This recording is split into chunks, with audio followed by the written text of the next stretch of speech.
She called me a dinosaur and handed me a severance check, not knowing the client list she was drooling over had a clause stating they could void their contracts if I wasn't the lead advisor. But I'm getting ahead of myself. My name is Walter Bishop. I'm 61 years old, and I've spent 35 years managing wealth for people who don't talk about their wealth. Old money. The kind that doesn't post yacht photos on Instagram because the yacht was their grandfather's, and grandfather thought showing off was vulgar. $200 million in assets under management. Exposed brick clients, as I call them in my head. You can see where everything came from.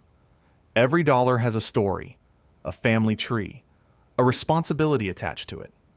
The Harringtons. Fourth-generation textile money, now diversified into commercial real estate. Mrs. Harrington still sends me a handwritten Christmas card every year. Her husband, before he passed, asked me to make sure she'd never have to worry. That was 1994. She hasn't worried once. The Caldwell Trust. 7 beneficiaries across 3 generations. I've watched those kids grow up, go to college, get married, have kids of their own. I've sat in hospital waiting rooms with that family. I've been to 4 of their funerals and 3 of their weddings. The Pemberton estate, old railroad money, so old it doesn't even smell like money anymore. It smells like leather-bound books and obligation. These aren't accounts. They're relationships.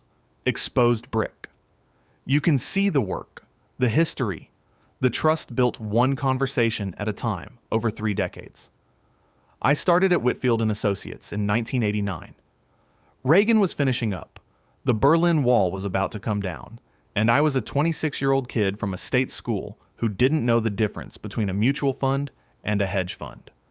But I could listen, and I learned that wealthy people, truly wealthy people, don't want someone who talks. They want someone who listens, remembers, and never, ever surprises them.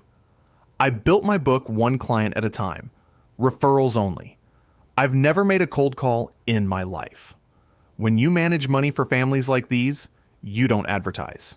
You get invited. By 2005, I was the top producer in the region. Not because I chased commissions, because I never lost a client. Not one. In 35 years, not a single family walked away. That's not a statistic. That's a reputation. The office on the 4th floor of the Morrison Building became my second home. Same oak desk since 1996. Same brass lamp. Same view of the courthouse square that I've watched change season by season for decades. The smell of old coffee from the break room, leather portfolio cases, and the quiet hum of a business built on handshakes and discretion. I know every creak in the hardwood floors. I know which drawer sticks when the humidity's high. I know the cleaning crew by name, their kids' ages, what they're studying in school. That's what 35 years looks like. It's not a job. It's a life.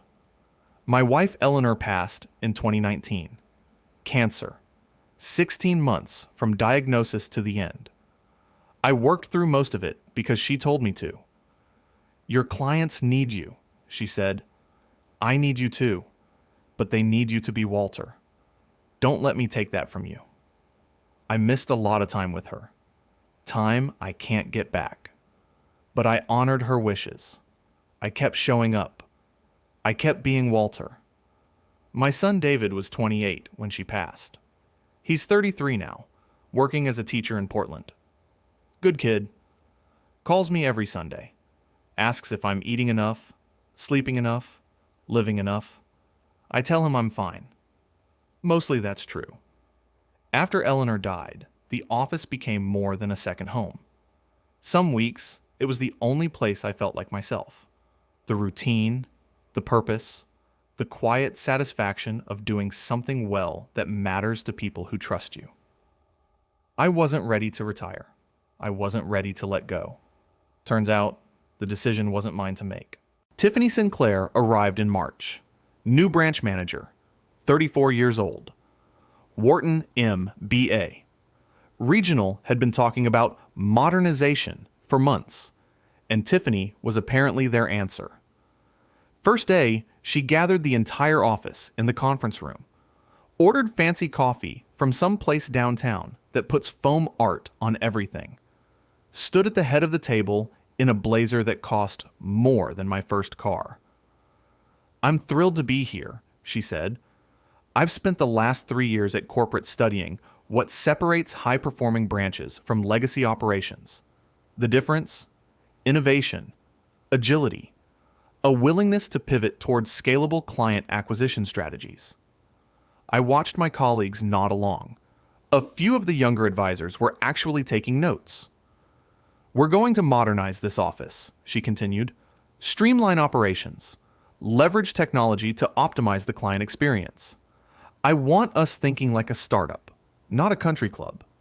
She smiled when she said, "country club." Got a few nervous laughs. I didn't laugh. Over the next 3 weeks, Tiffany conducted what she called performance assessments, one-on-one meetings with every advisor. I watched her interview my colleagues like they were applying for their own jobs, which I suppose they were. My meeting was scheduled for a Tuesday afternoon at 3:15. I arrived at 3:10. Her door was open.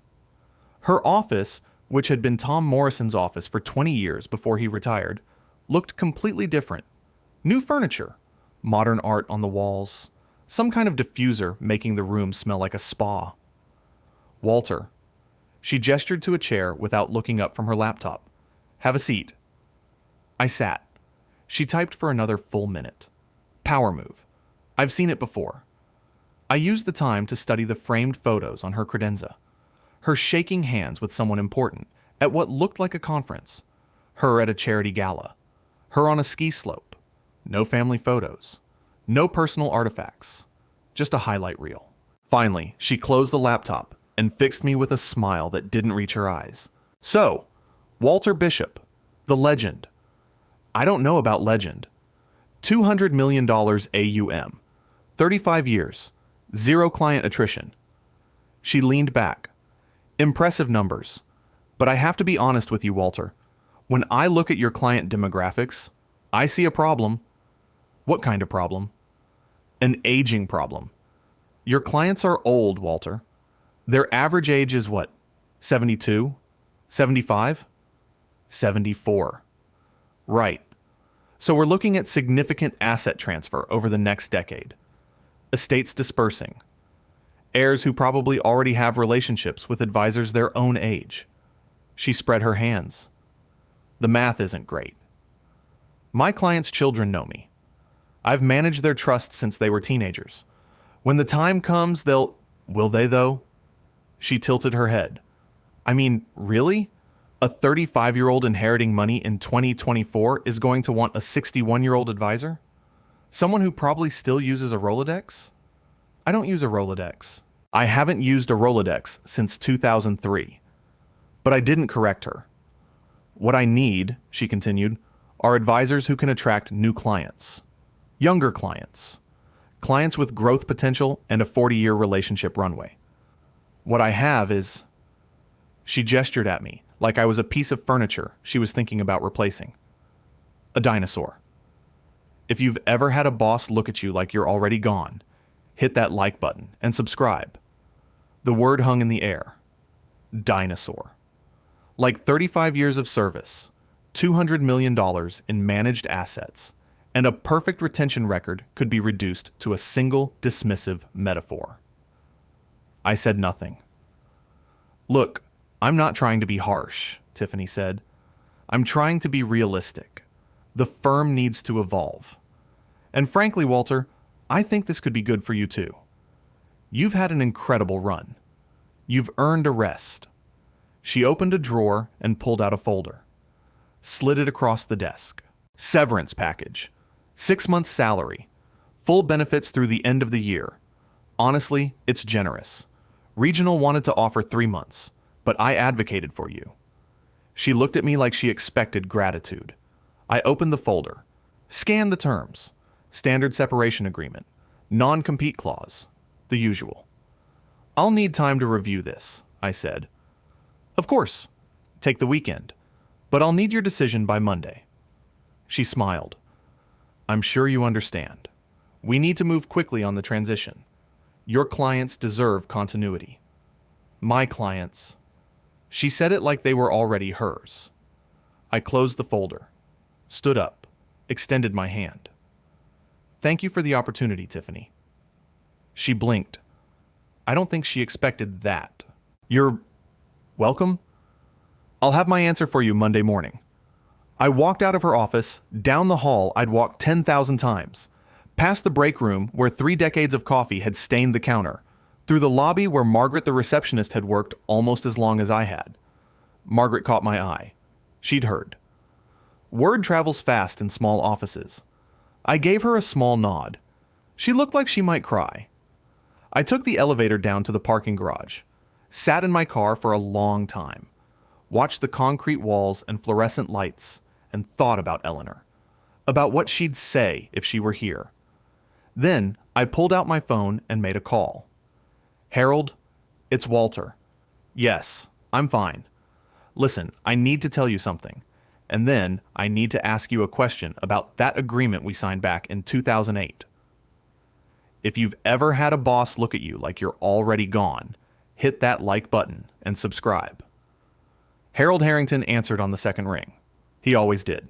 The man was 81 years old and still kept his phone in his breast pocket like it was 1985 and he was waiting for a call from his broker, which I suppose he was. Walter, good to hear from you. Margaret mentioned you might be calling? Margaret? Of course. She'd worked reception at Whitfield for 28 years. She knew everyone, and everyone trusted her. Harold, I need to tell you something, and then I need to ask you about that agreement we signed back in 2008. The advisor continuity clause. He said it before I could. That's Harold. 4 generations of textile money don't survive without sharp minds paying attention to details. You remember it, I said. Son, I remember everything. That clause was my idea. After what happened to the Pemberton account in 2006 when their advisor retired and the firm tried to shuffle them off to some kid fresh out of business school. He chuckled. I told you then, Walter. If you ever leave, I leave. We just put it in writing. The firm is pushing me out, Harold. New management. They want my book. Silence on the line. Then, when? Monday. They want my answer. Monday. And what's your answer going to be? I watched a car pull into the garage. Some young guy in a Tesla. Probably one of the newer advisors. He didn't even glance my way. I'm going to accept the severance. Good. Harold's voice was firm. Because as of Monday, Walter, you don't work for Whitfield, which means neither do I. That was the first call. The second was to Margaret Caldwell, not Margaret from reception. Margaret Caldwell, the matriarch of the Caldwell Trust, 78 years old, sharper than most lawyers I've ever met. Walter Bishop, if you're calling to tell me what I think you're calling to tell me, save your breath. I already talked to Harold. Consider our accounts closed as of the moment you walk out that door. Margaret, I haven't even... 35 years, Walter. 35 years you've managed my family's money. You sat with me when Robert died. You came to my granddaughter's christening.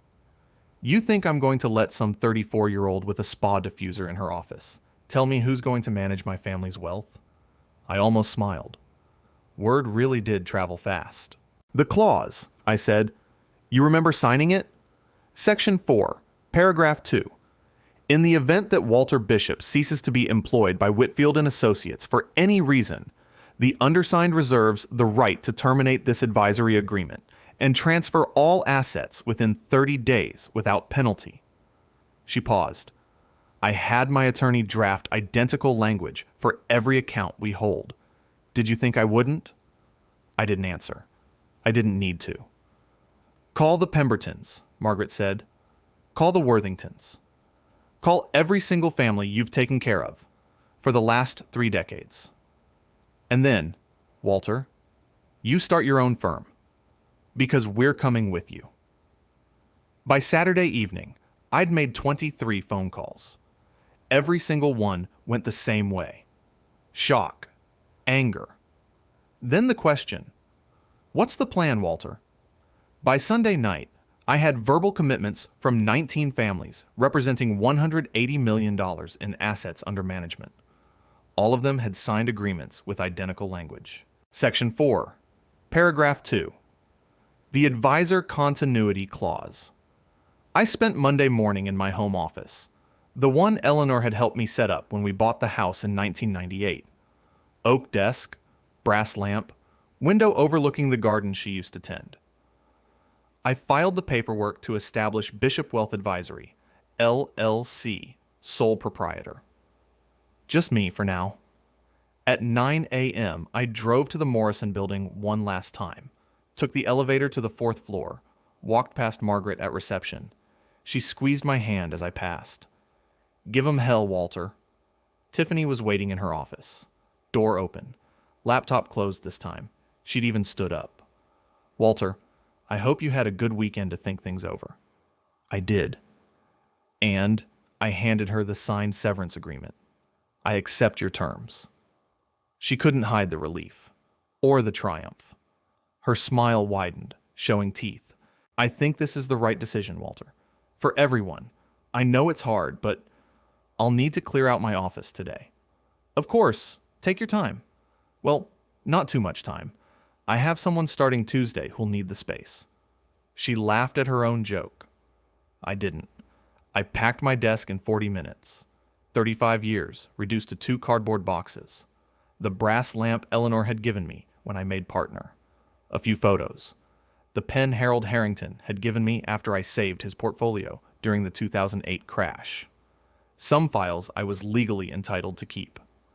At 11 a.m., I walked out of Whitfield & Associates for the last time. At 11:15 a.m., the Harrington accounts initiated transfer. At 11:47 a.m., the Caldwell Trust filed paperwork to move all assets to a new advisory relationship. At 12:30 p.m., Margaret at reception told me later, Tiffany's phone started ringing. It didn't stop. By Tuesday morning, the asset transfer requests totaled $180 million. Every single one of them citing Section 4, Paragraph 2. Every single one of them legal, binding, and ironclad. I know what happened next because Margaret called me that evening. She'd been at reception when the regional director arrived, unannounced, face like a thundercloud. "He walked right past me," Margaret said. "Didn't even say hello. Went straight to Tiffany's office and closed the door. But Walter, you know those walls. I could hear everything." I poured myself 2 fingers of bourbon. The good stuff. Eleanor had bought it for my 60th birthday. I'd been saving it. "Tell me," I said. He asked her to explain how she'd managed to lose $180 million in assets in 48 hours. She tried to blame you. Said you'd poisoned the clients against her. Said you'd violated your non-compete. The non-compete covers solicitation of new clients, not existing relationships with contractual exit clauses. That's what the lawyers told him, apparently. I took a sip. Smooth. Eleanor always had good taste. What else? He asked her if she'd reviewed the client agreements before terminating their advisor. She said she'd done a comprehensive assessment. He asked her if that assessment included reading the actual contracts. And she didn't answer. That's when he asked for her keycard. I sat with that for a moment. Tiffany Sinclair, Wharton MBA, terminated 48 hours after she terminated me. There was probably a lesson there about hubris and due diligence, but mostly I just felt tired. "Margaret," I said, "what are you doing next Thursday?" "Why?" "Because I'm opening a new office. Small. Nothing fancy. And I could use someone at the front desk who knows my clients better than I do." She was quiet for a moment. Then, "I thought you'd never ask." I hung up, sat in Eleanor's garden as the sun went down. The roses she'd planted were still blooming. I'd hired a kid from the neighborhood to maintain them, but I liked to think she'd somehow left instructions.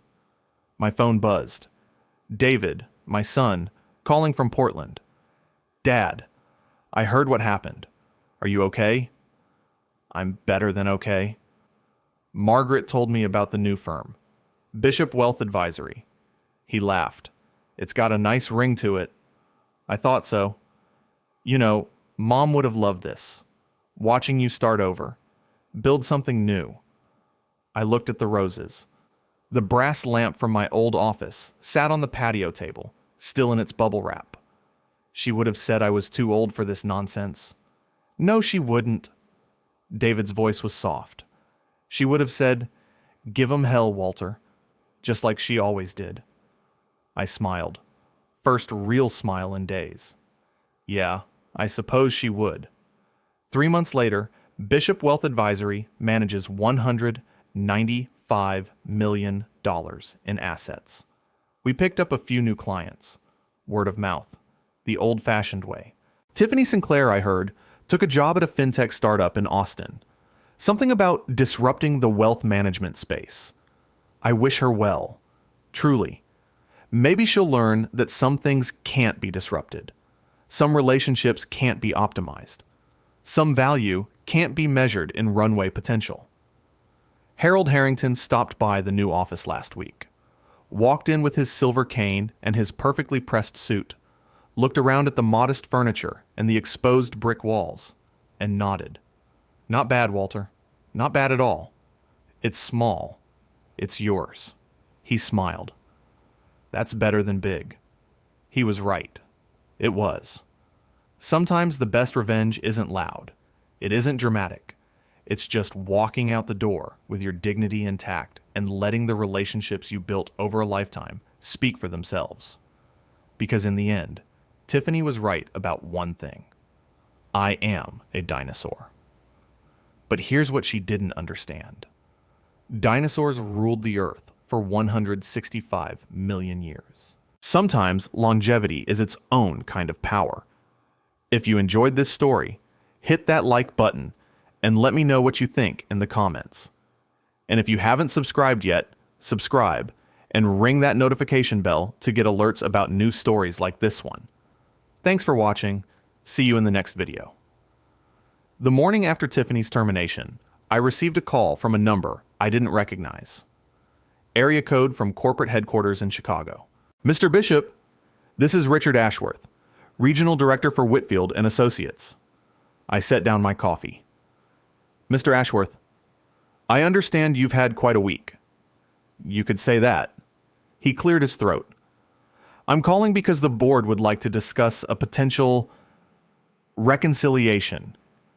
We believe there may have been some misunderstandings about your departure, and we'd like to explore whether there's an opportunity to... Mr. Ashworth. Yes? I appreciate the call, but I've already filed my LLC paperwork. Bishop Wealth Advisory opened yesterday. Silence on the line. Then, I see. Well, the board wanted me to extend an offer regardless. Your position restored. Full seniority. A 15% increase in compensation. And a formal apology from the firm regarding how your transition was handled. I watched the morning light come through the window of my home office. Eleanor's garden was starting to wake up. The roses needed trimming. That's generous. We value your relationships, Mr. Bishop. Your clients are important to us. They're important to me, too. That's why I'm keeping them. Another silence. Longer this time. The non-compete doesn't apply to existing relationships with contractual exit clauses. Your own legal team confirmed that yesterday, I believe. I heard him exhale slowly. You've spoken to our counsel. I didn't need to. I read my client agreements. All of them. Every year for 35 years. I took a sip of coffee. Did Ms. Sinclair? He didn't answer. Give my regards to the board, Mr. Ashworth, and thank you for the opportunity. Truly, Whitfield gave me a career. I'm grateful for that. Mr. Bishop, but I think it's time I built something of my own. I hung up before he could respond. 2 weeks later, I signed the lease on a small office space on Maple Street, ground floor of an old Victorian that had been converted to commercial use. Hardwood floors that creaked in the right places. Tall windows with actual sunlight. A reception area just big enough for Margaret's desk. The day we moved in, She arranged her things exactly the way she'd had them at Whitfield. Same photos of her grandkids. Same small plant she'd kept alive for 12 years. Same jar of butterscotch candies for clients. Feels like home, she said. It's small. It's ours. She smiled. That's better than big. I heard Harold's voice in hers. Maybe that's what 28 years of working together does. You start speaking the same language. The clients came one by one, not all at once. That's not how these things work, but they came. Harold Harrington was first, of course. Walked in with his silver cane, looked around at the modest furniture, and nodded his approval. Not bad, Walter. Not bad at all. Margaret Caldwell brought flowers. Roses, because she'd known Eleanor. For your desk, she said. Eleanor would have wanted you to have something alive in here. The Pembertons sent their attorney to handle the paperwork. Very formal. Very proper. Exactly how old railroad money does things. But when the documents were signed, the attorney shook my hand and said, "The family asked me to tell you something." What's that? Welcome home. I didn't expect that to hit me as hard as it did, but it did. By the end of the first month, I'd transferred $180 million in assets. By the end of the second month, word of mouth had added another $12 million from referrals. Families who'd heard what happened. Families who wanted an advisor they could trust. The old-fashioned way. The only way I knew. Margaret called me one Thursday afternoon, 3 months after we'd opened. "Walter, you need to come to the front. There's someone here to see you." "Who?" "Just come." I walked out to find a young woman standing in the reception area. Late 20s, professional dress, nervous energy. She looked familiar, but I couldn't place her. "Mr. Bishop, I'm Jennifer Sinclair." "Sinclair." I understood then. "Tiffany's sister," I said. "Yes." She clutched her portfolio tighter. "I'm sorry to show up unannounced. I know this is strange, but I graduated from Northwestern last year with my CFP, and I've been looking for a position and—" She trailed off. "Nobody will hire me. Because of your sister. Because of what my sister did. To you. To your clients." She met my eyes. "I'm not Tiffany, Mr. Bishop. I know you have no reason to believe that. But I'm not." I studied her for a long moment. She didn't look away. "Northwestern," I said. "Not Wharton?" Wharton was my sister's choice. I wanted somewhere that focused more on the advisory relationship, less on the transaction. Margaret was watching from her desk. She raised an eyebrow at me. "What do you know about old money?" I asked. "I know they don't want to be sold. They want to be served. They want someone who listens more than they talk." She paused. "And they want someone who reads the contracts. All of them. Every year." I almost smiled. "You heard about that." "Everyone heard about that, Mr. Bishop. It's becoming legend in the industry." She straightened her shoulders. "I want to learn from someone who understands that relationships matter more than runway potential. And I'm willing to start at the bottom. Truly. Whatever you need." I thought about Tiffany. About the arrogance and the assumptions and the expensive blazers. About the way she'd looked at me like I was furniture to be replaced. Then I looked at Jennifer. The same last name. Completely different eyes. "Margaret," I said, "do we have any open positions?" "I believe we have a junior analyst role we haven't posted yet. Get Ms. Sinclair an application." Jennifer's face went through 3 expressions in 2 seconds. Shock, relief, then something that looked almost like tears. "Mr. Bishop, I don't know how to—" "Don't thank me yet. The hours are long. The pay is modest. And my clients are demanding." "I understand. And if you ever call anyone a dinosaur, you're fired." She laughed. A real laugh. Nothing like her sister's. Deal. 6 months later, Bishop Wealth Advisory manages $212 million in assets under management. We hired 2 more advisors, moved to a larger office, though still in the same Victorian building. Still the same creaky hardwood floors. Jennifer Sinclair turned out to be one of the best hires I've ever made. She studies. She listens. She reads every contract, every clause, every footnote. Last month, she caught a discrepancy in a trust document that saved the Pemberton family $340,000 in unnecessary taxes. When I told her she'd done good work, she said, "I learned from watching what happens when people don't pay attention to details." Fair enough. David came to visit last weekend. Flew in from Portland. We went to a baseball game together, something we hadn't done since he was a teenager. Hot dogs and overpriced beer and too much sun. "You seem different, Dad," he said during the 7th inning stretch. "Different how?" "Lighter. Like you're actually enjoying yourself." I watched the players take the field. Thought about the last few years. Eleanor's death. The endless work. The purpose I'd clung to because it was all I had left. "I think I forgot something important," I said. "What?" "That work is supposed to serve life, not the other way around." He nodded slowly. "Mom used to say that." "Your mother said a lot of things," I smiled. I should have listened more. We watched the rest of the game in comfortable silence. The home team won. David caught a foul ball and gave it to a kid 3 rows back. The kid's face lit up like Christmas morning. That night, I sat on my back porch with 2 fingers of the good bourbon. The roses were blooming. The brass lamp sat on the table beside me, finally unpacked. My phone buzzed. Harold Harrington. "Walter, I'm not interrupting anything, am I?" "Just enjoying the evening. What can I do for you?" "Nothing. Just wanted to tell you something." He paused. "My grandson asked me today why I moved my money when I did. Why I followed you out the door." "What did you tell him?" "I told him that in this business, everyone talks about assets under management, returns, performance metrics. But the thing that actually matters, the thing you can't fake or optimize or disrupt, is trust." He cleared his throat. "You can't build trust in a quarter.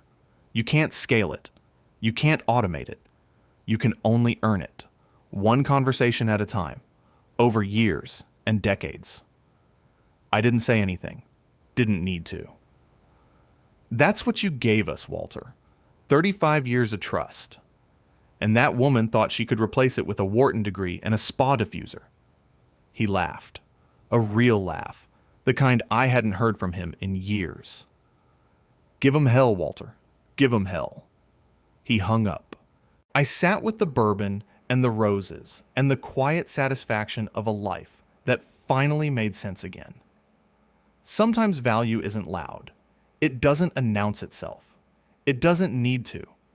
Sometimes value is just showing up, year after year, doing the work that matters, building something that lasts.